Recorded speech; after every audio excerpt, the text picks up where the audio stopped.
கடலைப்பருப்பு வந்து ஒரு 1/4 மணி நேரம் ஊற வச்சுட்டேங்க. 2 டைம் அலசி கீழே ஊற்றிட்டு பூர்ணம் நம்ம வந்து ரெடி பண்ண போகிறோம். இது வந்து 1/4 கிலோ கடலைப்பருப்புங்க. 1/2 கிலோ அரிசி போட்டிருக்கிறேன். கடையில் வந்து மாவு வாங்கலை. இட்லி அரிசி இருக்குது பார்த்தீங்களா, கடையில் வாங்கினாக்கா சாப்பிட முடியலைங்க. ஒரு ஃபேமஸான பிராண்ட் இருக்குது பார்த்தீங்களா, கொழுக்கட்டை மாவு, அது வாங்கினா சாப்பிடவே முடியலைங்க. அந்த மேல் வந்து தோலை வந்து சாப்பிட முடியல. வெங்காயை உடச்சி அரை மூடி திருவி நல்லா வறுத்துக்கணும்.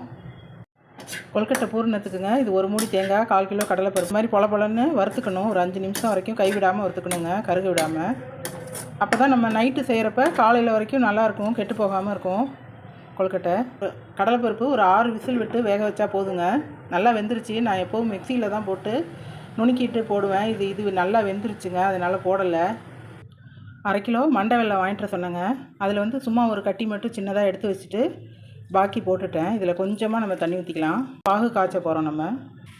வெல்லம்லாம் கரைஞ்சி வந்துருச்சுங்க. இப்போ வந்து நம்ம வந்து ஏலக்காய் போட்டுக்கலாம். இதை கடலைப்பருப்பை நம்ம போட்டுக்கலாம். இப்போ வறுத்து எடுத்த தேங்காயும் இதில் போட்டுக்கலாம். இந்த மாதிரி பொலன்னு வறுக்கணுங்க. இது எல்லாத்தையும் ஒன்றா கலந்தாச்சுங்க. பருப்பு அப்படியே தெரியுது பாருங்கள். இப்படி மசிச்சு விட்டுக்கணும். அப்படியே கொஞ்சம் கெட்டியமாக ஆகிற வரைக்கும் கிண்டி விட்டுட்டு இறக்கி ஆற வச்சுட்டு அப்புறமேலு கொழுக்கட்டையில் வச்சா கரெக்டாக இருக்குங்க. பூர்ணம் வந்து நல்லா ஆற வச்சேங்க ஃபேனில். நல்லா கரெக்டாக வந்துருச்சு பாருங்கள். இந்த மாதிரி தாங்க நான் செய்வேன். ஒவ்வொருத்தரும் ஒவ்வொரு மாதிரி செய்வாங்க இல்லைங்களா. இந்த வீடியோ பார்த்ததுக்கு ரொம்ப நன்றிங்க.